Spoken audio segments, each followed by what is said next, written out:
The playoffs are here, and you can predict the action all the way to the finals with FanDuel Predicts. Predict the spread, the total points, and even the game-winning moments that make the playoffs. Sign up and get a $25 bonus with FanDuel Predicts. Offered by FanDuel Prediction Markets, LLC, a registered futures commission merchant. 18-plus bonus is non-withdrawable and expires 7 days after receipt. Trading derivatives involves significant risk and may not be suitable for all investors. Manage your activity with their consumer protection tools. Restrictions apply. See terms at FanDuel.com/predicts/bonus-offer-terms. Hey, Fidelity. What's it cost to invest with the Fidelity app? Start with as little as $1 with no account fees or trade commissions on U.S. stocks and ETFs. That's music to my ears. I can only talk. Investing involves risk, including risk of loss. Zero account fees apply to retail brokerage accounts only. Sell order assessment fee not included. A limited number of ETFs are subject to a transaction-based service fee of $100. See full list at fidelity.com/commissions. Fidelity Brokerage Services, LLC, member NYSE, SIPC.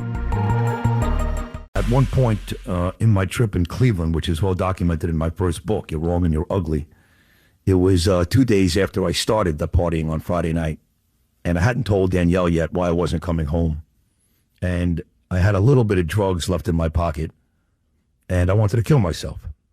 Did that thought actually go through your mind? More than a thought. I actually walked outside my hotel room. I was staying on the 14th floor.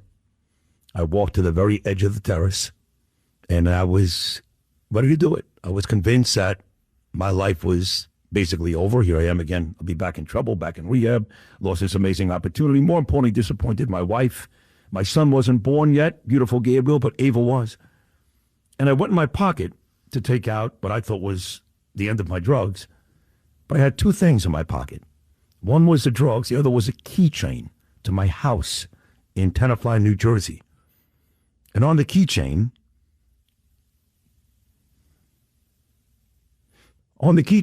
was a picture of my daughter Ava, who at the time was about 18 months old.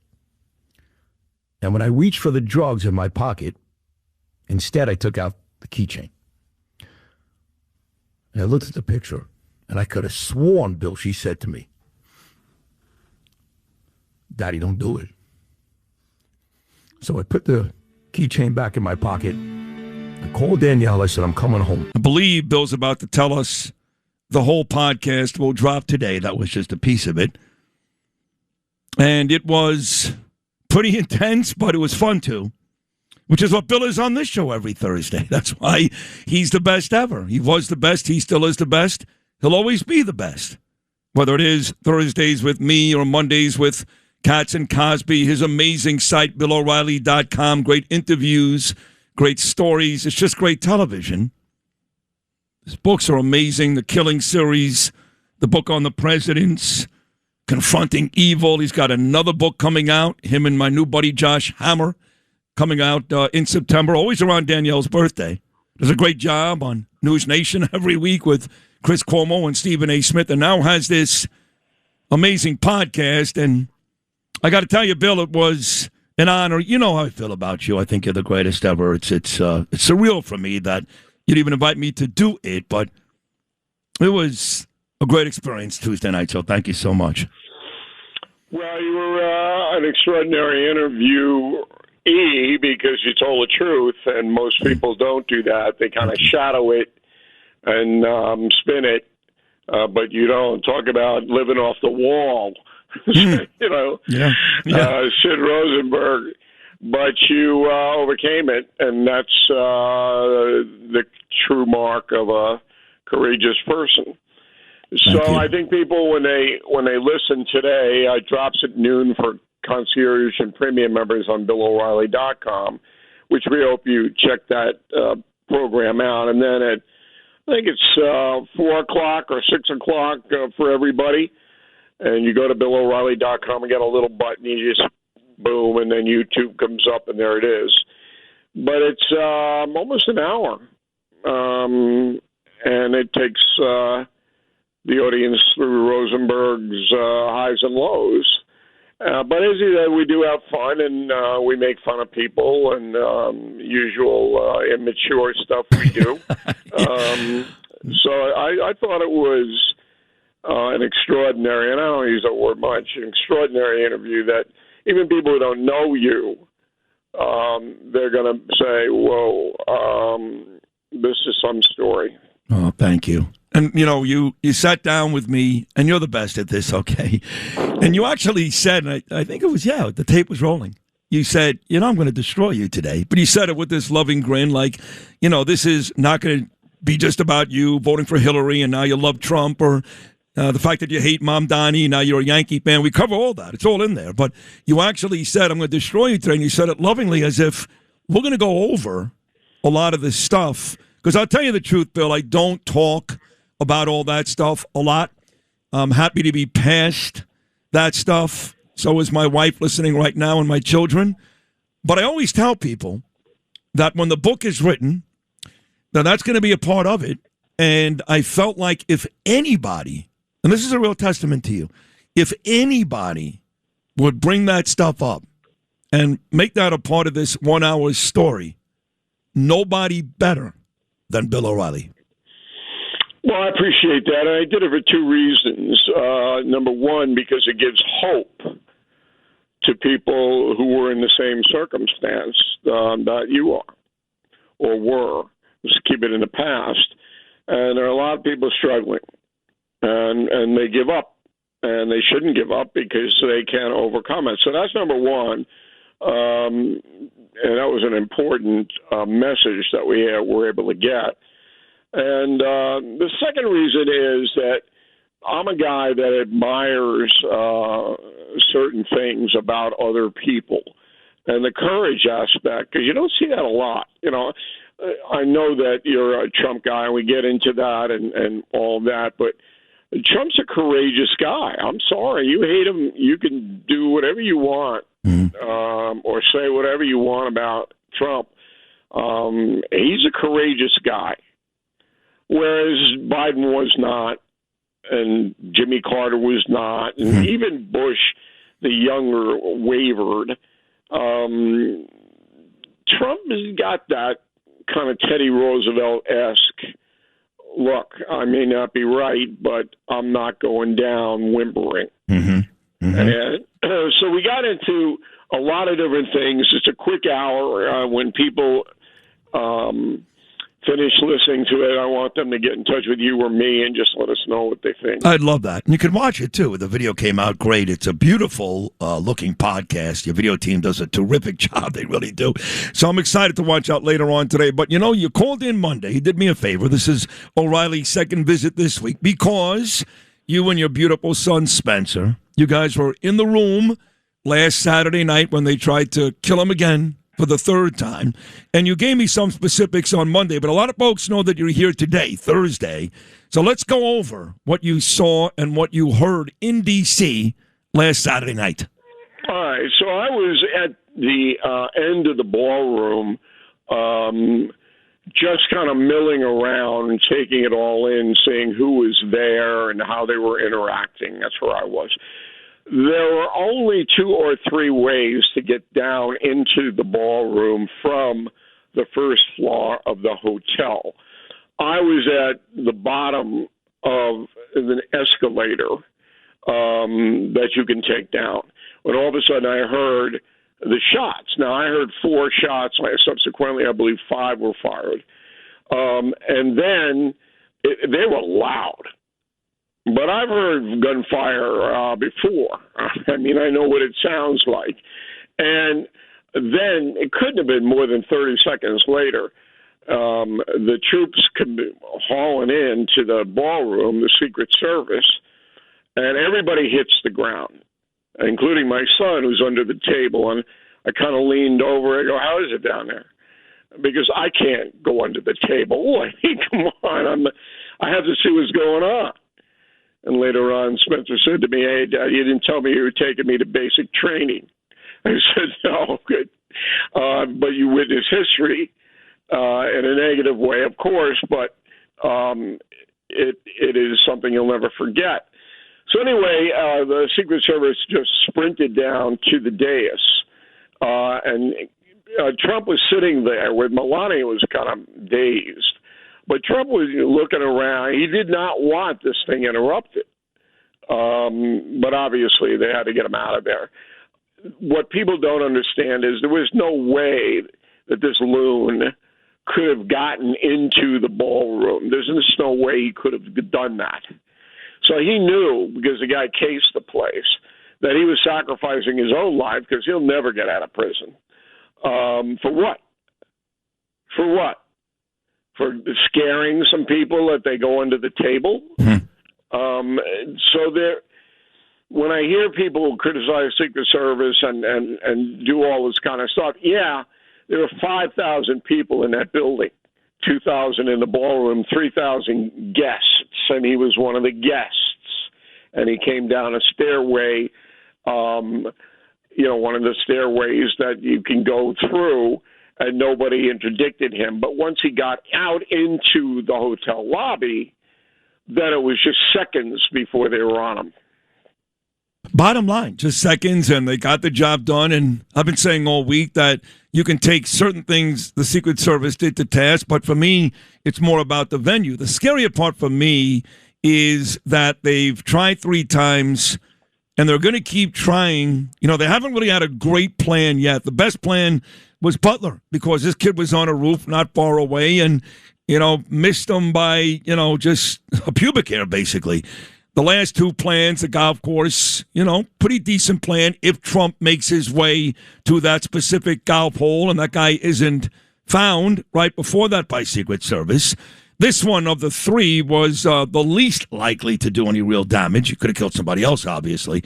But the point here, Bill, is that they continue to try to do this, and I don't see any reason why they're going to stop. It took Hakeem Jeffries 1 day to go from, hey, let's lower the political rhetoric temperature, 1 day to get back to the word warfare. So how is this going to stop? I don't think it's going to stop, but it's going to be very difficult for anybody to approach the president, and he'll get his ballroom now, and he should. I mean, this is all private money, so why are you stopping it? The Heritage Foundation, not the Heritage, it's the Legacy Foundation, the people who look at the buildings, and they don't want that changed, so that they're holding it up. Why? That would seat 1,700. You don't need a bigger room than that for anything. So that should go through now, just for the safety sake of other presidents. And then when he goes out, the golf thing is where he's most vulnerable. But they've knocked out A1A on Florida past Mar-a-Lago. They shut that down. You can't even go on that street now, ever. So they seem to understand the intensity of this, but beside the actual story, which was a major story, obviously, the reaction to this story is the same. The Kimmel stuff and the 60 Minutes stuff and all of this, and I bring it to my viewers and listeners, and I go, look, if something did happen to President Trump, you think Jimmy Kimmel's going to be disappointed? No. Sorry. So that's the definition of hatred. And then I take it a step further. I go, why are the Disney company funding hatred? Why are they doing that? That's what Kimmel does every day. He tries to demean and deride the President of the United States, the office of First Lady, or even Barron. Right. And so when you say, why do they allow that? I keep going back to the same thing. If you're a ratings monster, it's going to be very hard for ABC to ever fire me, okay? I'd have to do something really bad because I get the ratings. And when you get ratings, as you know better than anybody, Bill, the best ever, usually ratings translates to revenue. So if you said to me, look, ABC puts up with it because Jimmy Kimmel gets great ratings, nobody watches that show. His ratings aren't bad. They're dismal. Now, I have no idea what his advertisers look like, but he gets dismal ratings. So that begs the question again. Why is ABC loyal to this guy? The only theory I have is because they enjoy it. Really? It's a little more complicated than that. Number one, his anti-Trump stuff, Kimmel's, goes out on social media. Okay, so it goes there. Number two, Disney has taken it right between the eyes on its stock price, on its ability to sell its products. That dopey live Snow White thing was one of the biggest bombs in movie history. Yep. But they've been threatened, Disney, by the Hollywood establishment, the talent agencies, saying if you do anything to Jim, then you're not going to get our actors or our producers or our writers. We're not going to do business with you. And so you'll be on an island with no talent. That's the cloak that protects Jimmy Kimmel. You're right. That's it. And you brought up an excellent point, which no one brings up, and that is the amount of traffic they get from his social media, which no one ever takes into account, but is certainly a big deal. And look, let's be honest, Bill, you know that now because BillO'Reilly.com puts on this great show every night, the No Spin News. But when you look even at your stuff, that goes out on social media and your popularity on YouTube, you went from 0 to 2 million in about 15 minutes. You know how important that stuff is. And it's a huge revenue driver for us. And that's why you see people on social media saying the craziest stuff you could say, because then people go in to watch what they're doing and they can sell advertising off that. That's the game. That's the industry, what they do. Yep. So there's a delineation of people like me who use my platform to gather and disseminate and analyze the news. I mean, I was on Piers Morgan, Piers Morgan, right? Yeah, sure. Okay, from London yesterday. Oh, you were? So I go on him, and they're obsessed with Tucker Carlson over there for some reason. They like him? Why. They like him or don't like him? I think that it's divided, but he's always a topic of conversation in the London media. Well, if you told me, if you told them they liked them in London, I would say, of course they do. They killed 2 more Jews in London yesterday. Of course they like them. I mean, you can extrapolate it any way you want. Right. Okay. But they wanted me to say horrible things about Tucker Carlson. That's what the bait was. Yeah. And I'm not going to take the bait. I would have done it. Do that. They should have called me.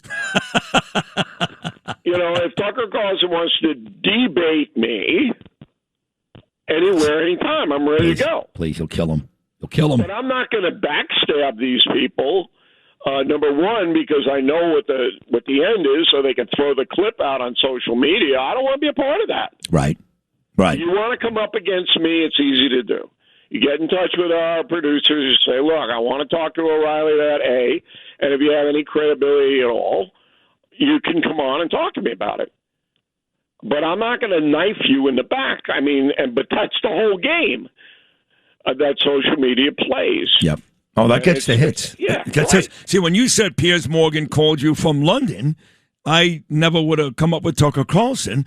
I would have thought he called you because you're a New Yorker. You're in New York, and the King was here, and they wanted O'Reilly's opinion. Well, he asked me about the King, too. Yeah. I like King Charles, even though I'm an Irish Catholic, and, there's a lot of history there. But I like him. I think that he's got a much better worldview than all of these pinheads in Parliament. They don't know what they're doing. They have no blanket idea what they're doing over there. Okay? Sure. Oh, we have 18 rafts in our Navy. Oh, good. That's nice. Okay? They'd have no idea. So he did ask me about that, but he wanted a headline out of Tucker Carlson. And I wasn't going to give him one. And I told him, I said, look, I've known Carlson for years, and I was on his X show or whatever. If he wants to come and talk about all of this, I'll be happy to talk to him about it man to man. I think that's the best way to do it. And, of course, he went on the same time slot as you did, 8 o'clock on Fox. And he was great. I loved him. I would never miss his monologue. He was great. Something terrible has happened to him the last couple of years. I don't know if it's money. I don't know what it is. Forget it. All I know is that guy that I watched religiously, that I would even say maybe right behind you in terms of an interesting watch on Fox News, that guy's gone. That guy is gone. So what happened, I don't know. But nevertheless, I know you, and you're not going to do something like that because it happened to you. I mean, you're the guy that was getting stabbed in the face, in the back, every day. Every day. I have a letter that I'm going to write on Sunday, put it in my column, my Sunday column on BillO'Reilly.com from Gavin Newsom when he was mayor of San Francisco, demanding I be taken off the air. So now we have George Clooney and Kareem, Hakeem, I'm sorry. A lot of reams here, I don't know, but the minority in the House, Hakeem. Oh, no, you can't take Jim off. Oh, no, don't do that. Censorship, come on. He says, I got a letter that says, not only should you take O'Reilly off the air, but we want him executed. Okay?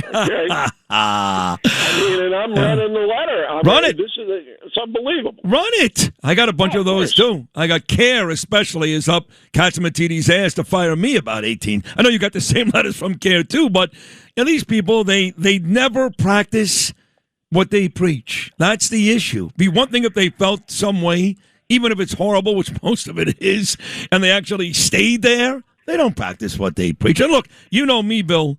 Nobody, at one point you even said, kind of dopey some of the things you say on the air, nobody pushes the envelope further than I do. Nobody appreciates the First Amendment more than I do. I almost never advocate for anybody's termination.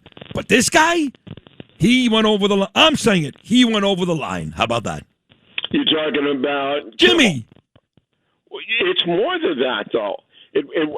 When he did the MAGA Charlie Kirk stuff, I stuck up for him, for Kimmel. I said, everybody makes mistakes. The guy's doing commentary, and it probably didn't mean it. And I was wrong. I was wrong to stick up for him because all he traffics in is hatred. That's all he's got. He didn't have anything else. You're not going to get a popsicle from this guy. Okay? The only thing on the menu is we hate Trump. That's it. We want to see bad things happen to Trump. Yeah. Yeah, and if you're a major corporation like Walt Disney and you're paying for that, so just imagine if that happened under Barack Obama. You think Disney would have kept somebody on the air who every night was hating on Barack Obama? No chance. That person would have lasted 30 seconds. They would have given him the mouse suit and booted him right out into the Hollywood Boulevard. 100%. Be on the street. But going back to Trump for a second, this Iran thing, which you've been great with, too, if you watch BillO'Reilly.com, you're all over it. Somebody sent me something last week. I shared it with you. And they said, Sid, I love the president, but don't listen to him or Hegseth. They're not winning. They're not doing great. They're stuck. They're stuck right now. And you came back, you said, no, not really. Listen, we can take the straight whenever we want. And, but this guy mentioned 6 or 7 things that have changed since the start of the Iran war that don't necessarily favor the United States. And he said, Sid, no matter what anybody tells you, the reason why we've got these constant extensions is not because Trump is trying to find the right guys of leadership, not because he's a nice guy. We are stuck. Where are we, Bill O'Reilly, in this conflict? I think that we're not stuck without a plan. So we can use our military power to do pretty much anything we want. But he doesn't want to kill a massive amount of Persian civilians. That's the problem now. So what the U.S. government's trying to do is starve them out. And we control the Straits of Hormuz, not Iran. We're the one, our Navy is the one telling the tankers who can come and who can go. And Trump is hoping that the economic situation over there gets so bad. Inflation in Iran is at 50%. Jeez. So what cost an apple 6 weeks ago has doubled in price, and the Persians have no way to make the money up. So they can't get the apple. So that's the trend over there. But here in the United States, we're also getting hammered at the gas pump. And if it continues to go on much longer, that'll be the end of the Republicans in the midterms. Perfect. That's exactly. People are angry. No, that's exactly where I want to end this. This great conversation, which nobody wants to end. Trust me, I'm getting a million messages how great this is. You said if this continues much longer, I ask all my guests this: what is much longer? One guest said to me, "I'll tell you what, Sid, he can figure this thing out in September as long as he wins." I know what wins means, but as long as he wins, he'll be okay in November. I don't believe that's true. So when you say to me, when it's over, how long can we do this? A month? 2 months? Don't tell me we can get into the summer and this is still going on. We're going to lose in November, we meaning me. So what is the time, in your estimation, this needs to get done? Nobody knows. We don't get the intel in the morning that the president gets every morning at 9 o'clock. But you know how Americans feel. You're the best ever at this. Right now, the new Harvard poll has the vote in November at 50-50. 50-50. Right now. Okay. So these other polls like Emerson and Quinnipiac, that's all bull, okay? But this Harvard-Harris poll is very well done. So Americans are divided now, and they're hoping, those who are not Trump haters, that this thing turns around fast, because when it does, gas prices will come down very, very quickly, and things will get back to semi-normal, I believe. Okay? Now, the problem with that analysis is that the mullahs don't care about their own people. They don't care if they die in the sand and they don't have anything to eat. So you can hold out. Hitler held out a year longer than he should have in World War II because the German people were so fanatical, and he has such a tight reign over everybody. He's gunning them down just like the mullahs are gunning their own people down. So they can extend that. The Iranians can. But Trump believes he's going to win. I said in the beginning, this is the biggest gamble he has ever taken in any way in his whole life, because it's so hard to control things in the Middle East. So hard to get. It's not like dealing with Venezuela or one of these countries. Okay? It's a whole theocracy thing here. And so right now, I would say within 2 weeks, something dramatic is going to have to happen. So if I'm commander-in-chief, I'm going, we're almost at the point where I'm going to lose a massive amount of support because people, they don't have the money and they're going to remember it. So I've got to do something. But I'm just guessing there. I think 2 weeks is about right. I will tell you this. You called me courageous for my podcast appearance with you. And then you made that great transition into Trump, and you called this a huge gamble. This was courageous. Unless, of course, you're one of these people that believes he did it for Bibi in Israel, which, of course, is somewhere between anti-Semitic and stupid. It was a gamble. It is courageous. But in the end, it's going to help save the world, and I just hope it gets done sooner than later, because I do believe that if this goes on another month or two, that it will affect us come November. So for the folks who want to see and or hear this podcast that you had me on, which does drop today, what are those specifics again, Bill? About noon, BillO'Reilly.com is the easiest way. There's a little button, you just push it. It's for premium and concierge members, which is our elite. And then around 4 in the afternoon for everybody. And when you hear people run screaming from their homes, you know that the podcast has dropped. I can't wait. You were masterful with me on Tuesday night. I love you to pieces, Bill O'Reilly. This is always an honor for me every Thursday. Today, like every week, was amazing. Thank you so much. We'll all be watching that podcast later on today. Thank you, Bill. Thanks for having me, Sid. God bless you. Bill O'Reilly right there. The great Bill O'Reilly every Thursday morning right here on Sid and Friends in the Morning. Thanks for listening to Sid and Friends in the Morning. You can hear Sid and Friends in the Morning weekday mornings at 6. If you like the podcast, share it with your friends and listen anytime at WABCRadio.com and download the WABC Radio app. Hit that subscribe button on all major podcast platforms. Plus, follow WABC on social on Instagram, TikTok, Facebook, and X. See you next time for a new episode so you never have to wonder. What the heck is going on here?